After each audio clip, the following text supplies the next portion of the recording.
Hello everyone, I am Dr. Ravis and today we are going to talk about another important topic of diffusion of innovation course, that is adopter categories and their characteristics.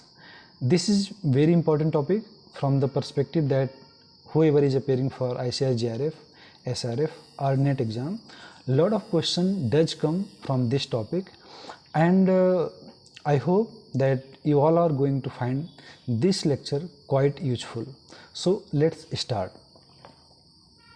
See, before we start, let us talk about the basic fact. Okay, as you all know that all individuals in a social system do not adopt an innovation at the same time. Rather, they adopt an innovation over a time sequence, so that individual can be classified into adopter categories on the basis of when they first began to using a new idea. आप देखेंगे कि किसी भी innovation को एक social system में सभी member एक साथ अडॉप्ट नहीं करते हैं, जबकि उनका adoption over a period of time होता है और इसी टाइम सीक्वेंस के आधार पर उनको अलग अलग कैटेगरीज में बांटा जाता है, जिसको हम बेस्ड ऑन इनोवेटिवनेस भी कहते हैं। तो आप देखेंगे जो ईच एडॉप्टर कैटेगरीज में जो मेंबर होते हैं, they are having degree of similarity and they are different when they are compared with another adopter categories. So we can say adopter categories is a means of convenience in describing the member of a social system, right? So let us talk about the very early history of diffusion research. आप देखेंगे कि adoption of innovation का जब basic research की बात की जाती है तो आप देखेंगे शुरुआती जो फेज रहा है उसमें जो रिसर्चर थे, डिफ्यूजन रिसर्चर थे, उसमें काफ़ी मुश्किलें थी कि जो इनोवेटर्स हैं या जो एडॉप्टर मतलब जो इनोवेशन को जल्दी अडॉप्ट करते हैं उनको क्या टर्म दिया जाए। तो there was no consensus among the diffusion researcher to find a common semantic ground और common like term to relate these things. So earlier you will find that most innovative individuals were termed as either they were termed as progressist, high triers, experimental, lighthouse, advanced scouts and ultra adopters. So ये सारे word थे जिन्हें हम innovator जो लोग होते थे उनके लिए इस्तेमाल करते थे, चाहे वो अल्ट्रा एडॉप्टर कई बार कहा जाता था उन्हें, कई बार उन्हें एडवांस स्काउट्स कहा जाता था। इसी तरह से जो लोग लीस्ट इनोवेटिव होते थे उनको हम कई बार ड्रोन्स, पैराचियल्स और डाई हार्ट्स भी इन नामों से भी कहते थे। लेकिन fortunately after the classification or research of Rogers 1962, people came about a common term for adopter categories. Okay, so आज भी वही वो टर्म जो है एक तरीके से इस्तेमाल किए जाते हैं, जिसको हम innovator, early adopter, early majority, late majority या लैगर्ड्स के रूप में जानते हैं। तो जैसा कि आप जानते हैं कि जो हमारा एडॉप्टर कैटेगरीज है उसका जो बेसिस है वो है इनोवेटिवनेस। तो क्राइटेरिया फॉर एडॉप्टर कैटेगरीज या कैटेगराइजेशन इज व्हाट? इनोवेटिवनेस। तो let us understand what is innovativeness. So innovativeness is the degree to which an individual और other unit of adoption is relatively earlier in adopting new idea than other member of a social system. ये बहुत ही आवश्यक है यहाँ पर इस बात को समझना कि एडॉप्टर कैटेगरीज में इनोवेटिवनेस क्या है, ठीक है, क्योंकि innovativeness is the criteria based upon member of social system has been categorized into different category. तो इनोवेटिवनेस क्या होता है, जैसा कि आप यहाँ पर देख रहे हैं, innovativeness is the degree to which an individual और other unit of adoption adopt an idea relatively earlier than other. तो आप इसको सिंपल साधारण शब्दों में ऐसे समझ सकते हैं कि कोई इनोवेशन एक पॉइंट ऑफ टाइम पर इंट्रोड्यूस किया जाता है और उसको कुछ लोग अपेक्षाकृत जल्दी अडॉप्ट करते हैं और कुछ लोग लेट में अडॉप्ट करते हैं। तो इसी आधार पर लोगों को उनके इनोवेटिवनेस को बांटा गया है कि जो लोग जल्दी अडॉप्ट करते हैं उन्हें हम इनोवेटर कह लेते हैं, जो लोग किसी आइडिया को लास्ट में लिस्ट में अडॉप्ट करते हैं उनको हम लैगर्ड्स टर्म इस्तेमाल करते हैं, ठीक है।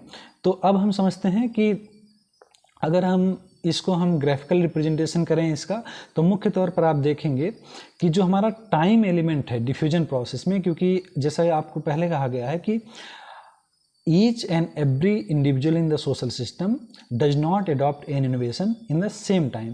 तो जो हमारा time element of diffusion process, it allows us to classify adopter categories and draw diffusion curve. तो मुख्य तौर पर दो कर्व की बात करते हैं हम एडॉप्शन के, जब एडॉप्शन की बात होती है तो एक तो हमारा एस शेप्ड कर्व की बात करते हैं और दूसरा हम बेल शेप्ड नॉर्मल कर्व की बात करते हैं। तो जब भी when cumulative number of adopter is plotted, the result is an S-shaped curve. आप देखेंगे, अगर आप यहाँ पर इसमें देख सकें तो this is the time sequence and this is the adoption of innovation. तो आप यहाँ देखेंगे this is the 0% of adoption and this is the highest मतलब 100% एडॉप्शन। शुरुआती फेज में आप देखेंगे initially there are very few adopter, okay, and then as the time moves adoption rate gets enhance, okay. So adoption इसमें S shape में आप देखेंगे शुरुआती फेज में एडॉप्शन इज क्वाइट लो या quite less, and as the adoption reach to the critical mass, the process of adoption gets accelerated, and then of course it reaches the saturation point when most of the member in a social system does adopt in innovation curve, okay. So now let us talk about the bell shaped adoption curve. आप देखेंगे when the adoption of innovation usually follow normal bell shaped curve when plotted over a time on A frequency basis.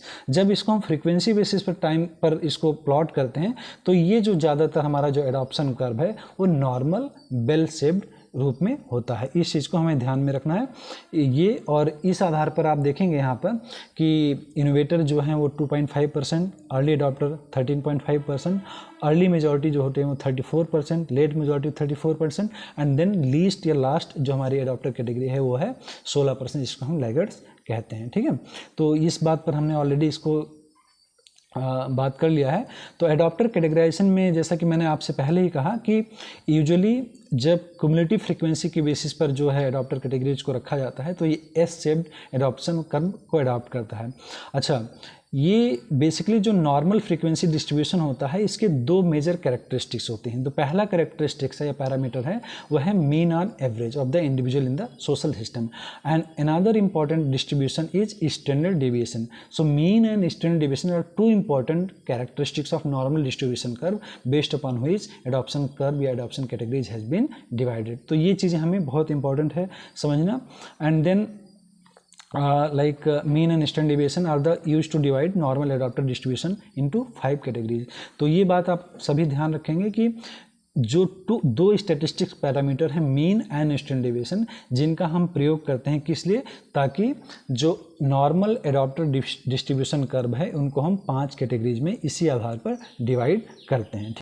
So as you know like there are 5 major adopter categories, that is first one is innovator, second one is early adopter, third one is early majority, fourth is late majority, and last category is laggards, okay. So we will discuss one by one in detail with their characteristics, okay. So let's first talk about the innovator. So innovator are the person who adopt or introduced an idea for the very first time into the social system. So innovator कौन होते हैं? Innovator वह व्यक्ति होते हैं जो किसी idea को, किसी इनोवेशन को, किसी टेक्नोलॉजी को सबसे पहले इंट्रोड्यूस करते हैं सोशल सिस्टम में। तो इसमें कोई कन्फ्यूजन नहीं होना चाहिए, आप सभी लोग जानेंगे। Whenever it is being asked who are the innovator, you will simply say innovator are those people who introduce the idea, technology or innovation in the social system very first time, okay. Usually you will find number of innovator in any social system are quite less as per the like reported figure. It usually it has been reported between 2 to 3%. So normally we can say number of innovator is 2.4% in the social system। आप देखेंगे यहाँ पर लिखा भी हुआ है 2.5% in the social system, okay। So आप देखेंगे ओवरऑल देखेंगे इनकी संख्या काफ़ी कम होती है। So let's talk about the what are the important characteristics which is being possessed by the innovator.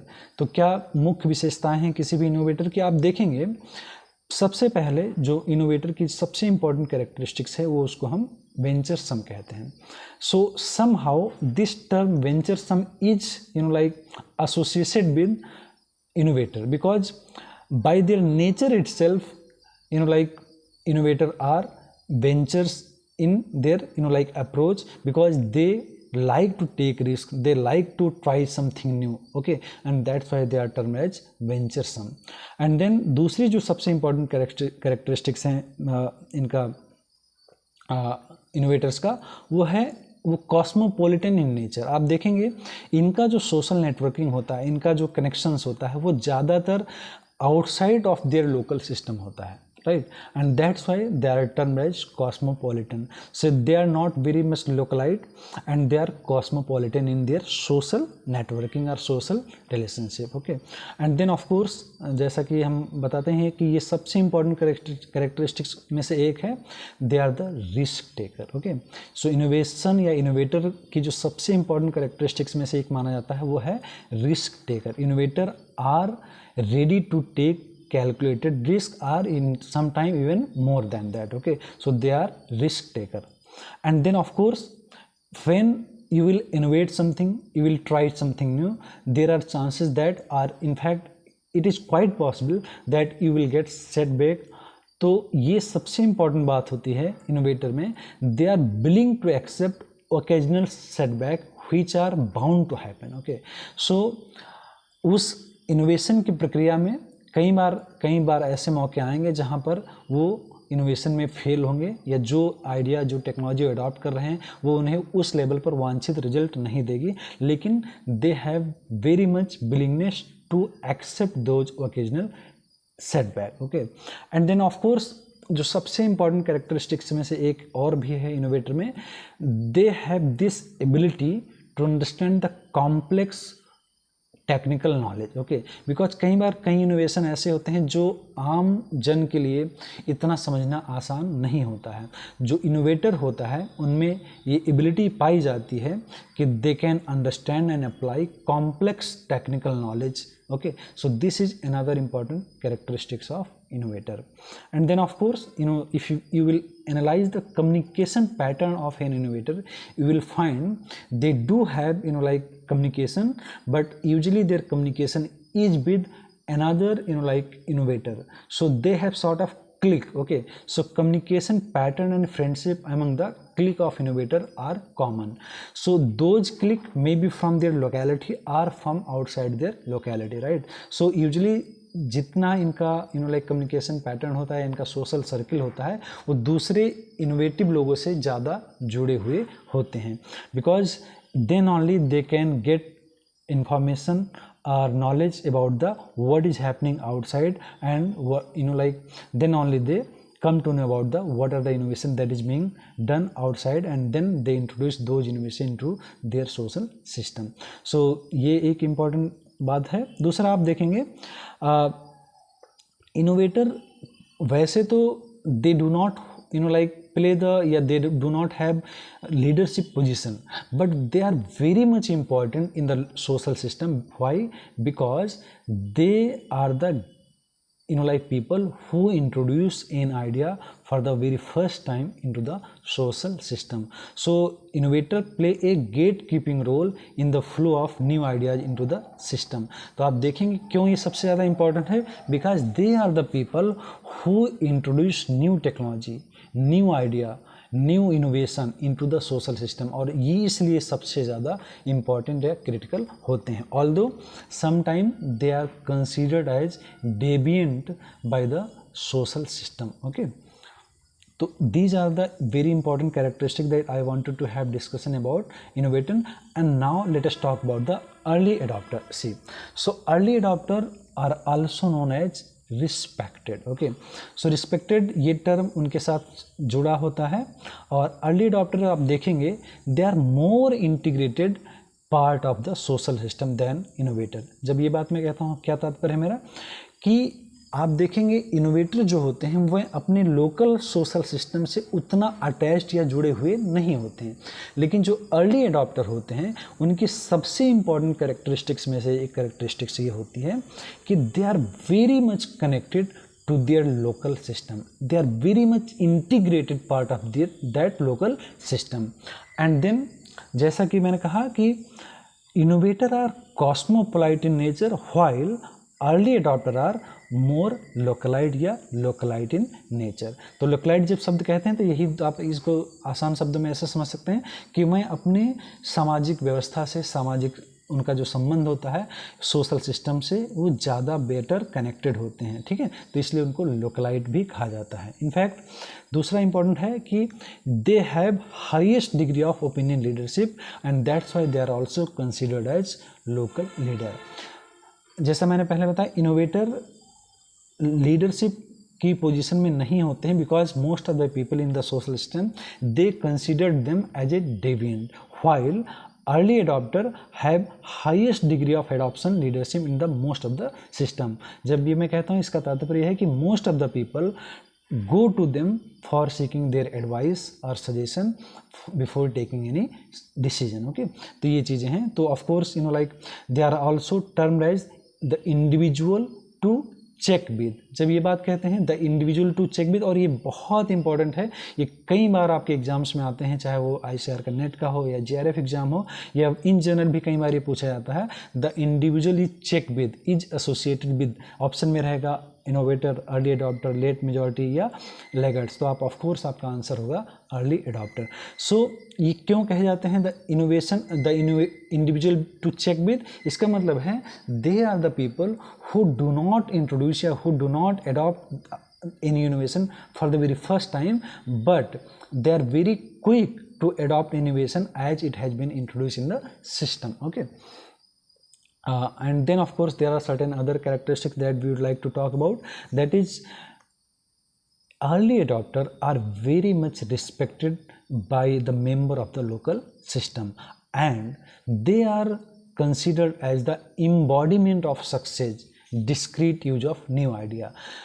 कहने का मतलब ये है कि जो अर्ली अडॉप्टर होते हैं वो अपने सामाजिक व्यवस्था में, अपने लोकल सोशल सिस्टम में काफ़ी हद तक सम्मानित होते हैं और एक जो सक्सेस का पैरामीटर होता है या बहुत ही ज़्यादा सफल माने जाते हैं, जिनको लोग एक रोल मॉडल की तरह भी मतलब देखते हैं या उनके द्वारा जो चीज़ें की जा रही तो उसको लोग अडॉप्ट करने की कोशिश करते हैं, ठीक है। So they are kind of role model for their local system, okay. And आप इसमें एक बड़ी इंपॉर्टेंट बात है, जो लोग मतलब जो अर्ली अडॉप्टर होते हैं, the early adopter knows very well how to maintain the position of leadership. How? तो वो उसके लिए क्या करते हैं, they will always try to make judicious innovation decision. They will not make any decision which is non judicious, या कोई भी बहुत रिस्की डिसीजन नहीं लेंगे जिससे कि वो खुद फेल्योर हों और जिसकी वजह से लोग उनको एक तरीके से उनके पास लीडरशिप या उनके पास सजेशन के लिए ना जाएं, ठीक है। तो जब भी मैं कोई इनोवेशन डिसीजन ले रहे होते हैं तो उसमें बहुत केयरफुल कंसिडरेशन चीज़ें देख समझ करके करते हैं। और एक दूसरी बात इम्पॉर्टेंट है कि वह कोई भी ऐसा काम जो सोशल सिस्टम के जो बेसिक नॉर्म हैं उसके अगेंस्ट जा कर के नहीं करते हैं, and that's why they are very much connected with the social system. और उसके अलावा एक जो सबसे इम्पॉर्टेंट बात कही जाती है इनके बारे में वो है कि early adopter are considered as legitimizers of a new technology, right.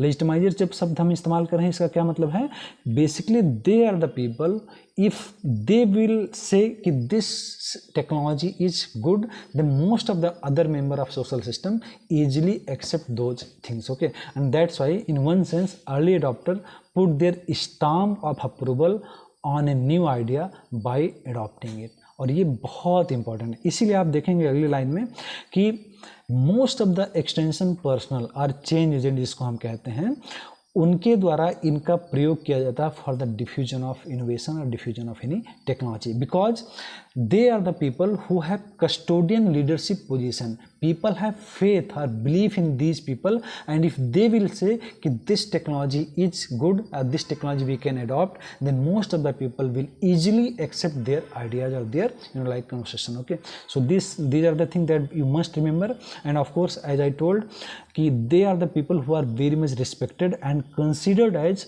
a role model in their by many member of social system, okay। And दूसरा जो सबसे इंपॉर्टेंट रोल होता है इनका, जो अर्ली अडॉप्टर होते हैं, they are the people who trigger the critical mass when they adopt an innovation. अब सवाल ये आता है कि क्रिटिकल मास क्या होता है, तो आप इसको ऐसे समझ लीजिए कि क्रिटिकल मास वो मिनिमम नंबर होता है जिसको किसी भी इनोवेशन डिफ्यूजन की प्रोसेस में, मतलब कुछ इतने मिनिमम नंबर होते हैं जिसको लोग अगर एक बार अडॉप्ट करते हैं उसके बाद डिफ्यूजन प्रोसेस स्वतः अपने आप चलने लगता है। तो क्रिटिकल मास यूजुअली जो होता है वो 10 से 20% के बीच में माना जाता है। जब किसी सोशल सिस्टम में 10 to 20% of the people will adopt an innovation, then most likely innovation will diffuse self only. I mean उसके बाद में हमें बहुत ज़्यादा प्रयास करने की ज़रूरत नहीं होता है, वो हमारा जो टेक्नोलॉजी है, जो इनोवेशन है, जो नया आइडिया है, वो सोशल सिस्टम में स्वतः जो है फैलने लगता है। तो this is what we call critical mass, है ना। और एक जो सबसे इंपॉर्टेंट रोल ये प्ले करते हैं because they decrease the uncertainty of idea by giving the subjective evolution to the innovation. तो सोशल सिस्टम में जब भी कोई चीज़ नई आती है तो of course there are lot of uncertainty are there, people are very much very, मतलब आप कह लीजिए काफ़ी लोग सशंकित होते हैं किसी वेदर की ये टेक्नोलॉजी अच्छी है या नहीं अच्छी है। तो they are the people, early adopter are very people who remove those uncertainties by giving their subjective evaluation to the new idea or new technology. So these are the things that we must know about the early adopter. So as we have talked about the early adopter, and we have talked in detail about the characteristics of the early adopter. Now let us talk about the another important category of adopters, that is early majority. So आप यहाँ देखेंगे early adopters are those people who adopt new idea just before the average member of a social system. तो early adopter या early majority वही लोग आते हैं जो किसी आइडिया को सोशल सिस्टम में just before the average member of social system will adopt an idea, उससे पहले उसको अडॉप्ट करते हैं, ठीक है। अच्छा, आप इसमें ये देखेंगे कि of course usually you will find that they usually had frequent interaction with their peers but does not hold the position of opinion leadership in the system.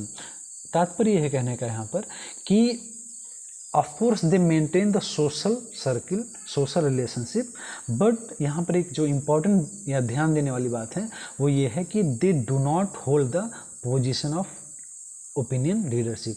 तात्पर्य यह है कि लोग इनके पास सलाह मशवरे या सुझाव के लिए नहीं जाते हैं, उसके लिए लोग अर्ली एडॉप्टर के पास जाते हैं। अच्छा, जो अर्ली मेजॉरिटी होती है इनका एक बड़ा यूनिक रोल होता है इन पूरी होल एडॉप्शन डिफ्यूजन प्रोसेस में। You will find that they have very unique location between very early and relatively late to adopt to makes them an important link between the diffusion process.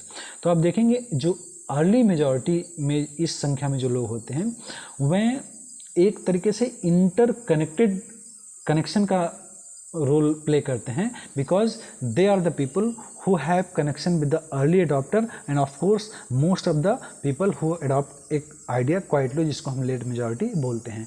तो इसलिए इनका महत्व काफ़ी बढ़ जाता है। तो they act as a link between early adopter and late majority, right, है ना। उसके बाद में आप देखेंगे कि इनकी जो संख्या होती है one of the most numerous adopter categories आप देखेंगे in general as research suggest इनका 34% of the people come under early majority category and they are term as deliberate. Deliberate इनको क्यों कहा जाता है? बिकॉज डिलिब्रेटली मीन्स जानबूझकर ये कुछ समय लेते हैं before they will make decision to adopt और रिजेक्ट एन इनोवेशन। तो डिलिब्रेट इसलिए ऐसा ज़्यादातर टाइम होता है, इसलिए इनको हम कई बार अर्ली मेजॉरिटी शब्द जो है वो सिनोनिमस है डिलिब्रेट के साथ। तो they will deliberate about an innovation before taking decision to adopt or reject an innovation।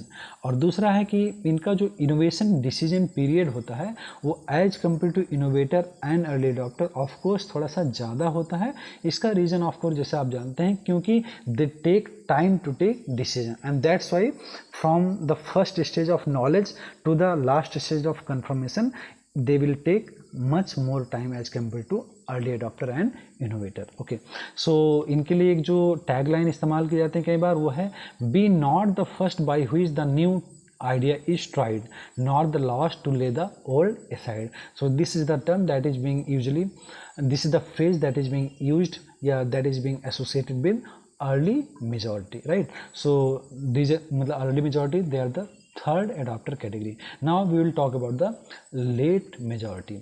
So late majority में लोग आते हैं जो किसी इनोवेशन को, किसी आइडिया को, किसी टेक्नोलॉजी को they will adopt just after the like average member of social system will adopt. Okay, तो इनका आप देखेंगे एवरेज के जस्ट बाद की कैटेगरीज जो है आप आती है। यूजुअली अगेन इसमें भी लगभग 34% के आसपास लोग आते हैं इसमें। और इसमें जो सबसे लेट मेजॉरिटी के साथ एक शब्द इस्तेमाल किया जाता है जिसको हम स्केप्टिकल्स कहते हैं। स्केप्टिकल्स का क्या तात्पर्य है कि they are the people who are very much skeptical and cautious about a new idea. मैं किसी भी इनोवेशन को, टेक्नोलॉजी को काफ़ी संदेह की दृष्टि से देखते हैं कि एंड काफ़ी कॉशियस होते हैं, सावधान होते हैं कि ये टेक्नोलॉजी उनके लिए अच्छी होगी या नहीं होगी, ये उनके सिचुएशन के अकॉर्डिंग होगी नहीं होगी। If they will adopt this technology, whether this will give guarantee that this will be beneficial to them.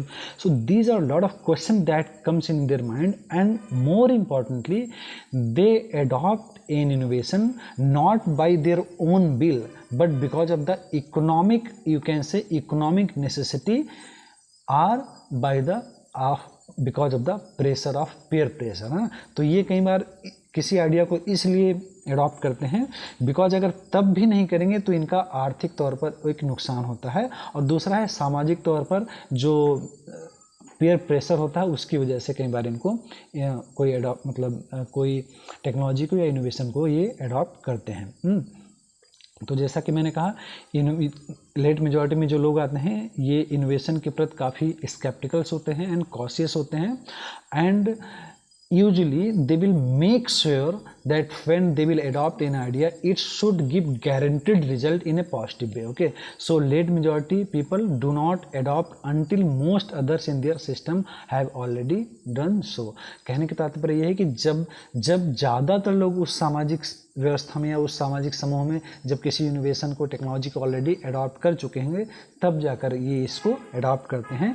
Because if they will fail to adopt at this point of time of an innovation then of course that will result into the economic loss to them, that's why they adopt इन्हें। और आप देखें कि इसके लिए इनका कोई आप इनको दोषी नहीं ठहरा सकते, because they are why they are very much skeptical and cautious, because they have very scarce resources. Scarce resources माने उनके पास लिमिटेड रिसोर्स होते हैं, तो उन्हें बहुत जुडिशियस डिसीजन लेना पड़ता है कि अपने लिमिटेड और स्कैर्स रिसोर्सेज का वो इस तरीके से प्रयोग करें ताकि उनको मैक्सिमम से मैक्सिमम फ़ायदा मिले, और उनसे क्योंकि उनके पास रिस्क बेयरिंग एबिलिटी जो है वो कम होती है। तो as it is written here they have relatively scarce resources mean that most of the uncertainty about new idea must be removed before the late majority feel that it is safe to adopt an innovation. तो जैसा मैं कह रहा था ज़्यादा time इस category में आने वाले लोग होंगे वह किसी आइडिया को तब अडॉप्ट करेंगे जब वो इस बात को लेकर श्योर होंगे कि ये आइडिया में कोई भी, या इस इनोवेशन को जब वो अडॉप्ट करेंगे कोई इसमें रिस्क नहीं है या अनिश्चितता नहीं है। ठीक है, और अब हम बात करेंगे लगभग, और इनको जो हमारी पांचवी और लास्ट कैटेगरी है जिसको हम लैगर्ड्स टर्म देते हैं। तो लैगर्ड्स टर्म के साथ आप देखेंगे इनको कई बार it is also, laggards is also known as traditional word इस्तेमाल करते हैं। तो laggards are the last category in the adopter category, and they are the last people who adopt innovation। Okay, so usually आप देखेंगे जो laggards इस category में लोग आते हैं लगभग 16% होते हैं, और इनके पास ओपिनियन लीडरशिप जैसी कोई चीज़ नहीं होती। आप इस तरीके से कह सकते हैं कि usually they do not have social circle in which they can go and seek advice and suggestion। Okay, so they possess almost no opinion leadership।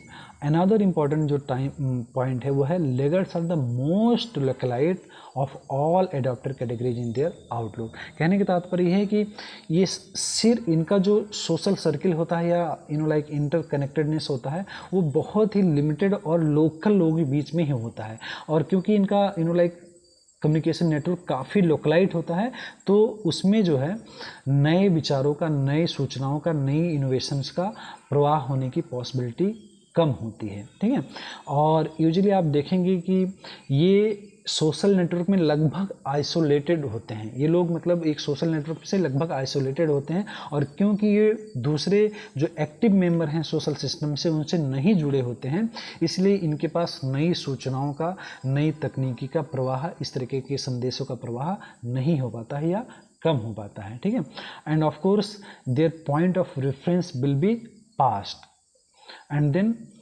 इनका जो आप देखेंगे they will interact primarily with others who have relatively traditional values, मतलब ये जो लोग होते हैं वह उन लोगों से ज़्यादातर इंट्रैक्शन करते हैं, संवाद करते हैं जिनके वैल्यू सिस्टम ट्रेडिशनल होते हैं, पारंपरिक होते हैं। वह जो ऐसे लोग होते हैं जो नई चीज़ों को बहुत ज़्यादा फेवर नहीं करते हैं, नए आइडियाज़ को, नई टेक्नोलॉजी को, नए इनोवेशन के प्रति बहुत ज़्यादा पॉजिटिव नहीं होते हैं। ठीक है, और आप देखेंगे laggards tend to be suspicious of innovation and of change agent, तो because they are the people who are very much suspicious to the innovation. जब भी कोई इनोवेशन सिस्टम में आता है तो उसके प्रति काफ़ी संदेहात्मक दृष्टिकोण रखते हैं, not only about the innovation but also about the change agent, because usually they do not have much interaction with these people. Okay, so they are very much skeptical kind of, they are very much uncertain and have like suspicion about that whether like this innovation has come to harm them. So these are the questions that usually comes in their mind, so they will have suspicion about the innovation itself and about the change agent and change agency also, right. Okay, so आप देखेंगे कि इनका जो innovation decision period होता है वो सबसे ज़्यादा टाइम लेते हैं, कि सबसे पहले इनोवेशन के बारे में सुनने से लेकर उसको अडॉप्ट करने की प्रक्रिया में सबसे ज़्यादा आपका टाइम लगता है। तो IDP process is relatively lengthy in this like category. Okay, और आप ये भी देखेंगे कि जो लैगर्ड्स कैटेगरी होती है इसमें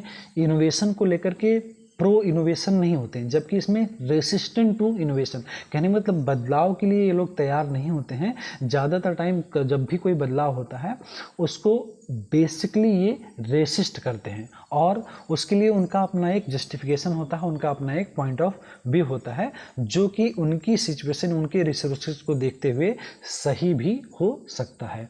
तो एक बात जो हमें यहाँ पर मैं बहुत क्लियर रहना चाहता हूँ कि जो हमें सबको याद रखना चाहिए, ज़्यादातर टाइम एक्सटेंशन प्रोफेशनल हो या इन जनरल लेमैन भी हम ये एक बायसनेस क्रिएट करते हैं, या कई बार ये इंप्रेशन में होते हैं कि laggards are the kind of people who usually do not adopt in innovation by their own choice. No, that is not the case, because they are the people who are having very limited resources, so they are of course their like suspicion, their like संदेह जो उनका होता है वो काफ़ी हद तक justifiable होता है उनके, अगर आप दृष्टिकोण से, उनके पॉइंट ऑफ व्यू से देखेंगे। तो लैगर्ड्स टर्म का जब भी इस्तेमाल किया जाए तो सिर्फ it is just a terminology to denote those categories of the people who adopt in innovation at last, but it has nothing to do with disrespecting these people. Okay, तो ये बात हमें ध्यान रखना चाहिए, है ना। तो लैगर्ड्स प्रिकेरियस इकोनॉमिक, जैसा मैंने पहले बताया, इनकी जो इकोनॉमिक स्थिति होती है वो काफ़ी दयनीय होती है, काफ़ी मुश्किल वाली होती है, इसीलिए वो नए इनोवेशन को लेकर के थोड़ा सा उतना पॉजिटिव नहीं होते हैं, या कुछ हद तक वो रेसिस्ट करते हैं इन चीज़ों को। तो ये मोटा मोटा बातें थी जो हमने एडॉप्टर कैटेगरीज के बारे में बात की, और फिर then we had talked about the like of course their characteristics. So before I wind up this class, let us again like revise the key concept. Okay, so मैंने क्लास की शुरुआत में बात किया इनोवेटिवनेस के बारे में, और जहाँ पर मैंने कहा innovativeness is the degree to which in individual or other unit of adoption is relatively relatively earlier in adopting a new idea. तो आप इसको, और ये इनोवेटिवनेस जो है, this is the basis of categorization of adopter category into different categories like innovator, early adopter. तो आप अगर कोई ये सवाल आता है कि एडाप्टर कैटेगरीज का बेस क्या है, तो आप कह सकते हैं इनोवेटिवनेस, है ना। एंड देन जैसा कि मैंने कहा कि एस शेप्ड कर्व और बेल शेप्ड कर्व है, तो जब भी if the cumulative number of adopter is plotted the result will be S shaped curve, right. इस बात को हमें ध्यान रखना है, एग्जाम पॉइंट ऑफ व्यू से ज़रूरी है, ये क्वेश्चन कई बार आते हैं। और देन आप देखेंगे, देन अगेन जैसा कि हमने 5 कैटेगरी बारे में बात की, और 5 कैटेगरी क्या है, innovator, early adopter, early majority, late majority and last में हमारा लैगर्ड्स है। इनोवेटर्स जो होते हैं उनको हम वेंचर सम भी कहते हैं, ये 2.5% में होते हैं। They are the people who adopt any idea for the very first time and they sometime they are also considered as deviant। Early adopter के बारे में हमने डिटेल में बात की, इनको हम रिस्पेक्टेड शब्द इस्तेमाल इनके लिए करते हैं। 13.5% ये सोशल सिस्टम में होते हैं। और जो सबसे इम्पॉर्टेंट चीज़ है जो इनके साथ जुड़ी हुई होती है वो होता है opinion leadership. They are the people who have degree of opinion leadership and legitimizers of the technology. ये वही लोग होते हैं जिनका सबसे ज़्यादा प्रयोग करते हैं चेंज एजेंट किसी इनोवेशन को लोगों तक ले जाने में, ठीक है, या डिफ्यूजन प्रोसेस में। अर्ली मेजॉरिटी ये लगभग 34% होते हैं। डिलिब्रेट टर्म इस्तेमाल किया जाता है इनके लिए। और ये वही लोग होते हैं जो कि अर्ली एडॉप्टर और लेट मेजॉरिटी के बीच में इंटरकनेक्टेडनेस का रोल प्ले करते हैं, और इसलिए बहुत बड़ा इनका रोल हो जाता है इस पूरी एडॉप्शन की प्रक्रिया में या डिफ्यूजन की प्रक्रिया में, कह लीजिए। जो हमारा लेट मेजॉरिटी होता है, again they are also 34%। They are the people who adopt an innovation just after the average member of the system has adopted an idea.